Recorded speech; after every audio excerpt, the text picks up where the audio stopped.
Magandang araw po sa inyong lahat. Ah, Samahan niyo po ako sa huling bahagi po ng sa vlog ko po na The Chinese Traders, Chinese Influences. Sa pag-ikot-ikot ko po, nung nasa Iloilo City pa po ako, nakita ko po kung gaano kalaki ang naging influensya po ng Chinese traders sa Iloilo City. Patunay po yung mga tindahan nila at yung mga trademarks nandun po sa Iloilo City. Samahan niyo po ako. Sana po tapusin yung panonood ng video ko na to. Sa vlog ko po na to. Salamat po.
Salamat po sa panonood sa last part ng vlog ko po na to.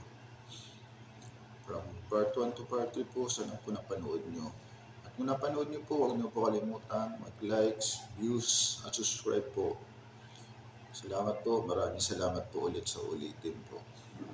Salamat po, ingat po kayo lagi.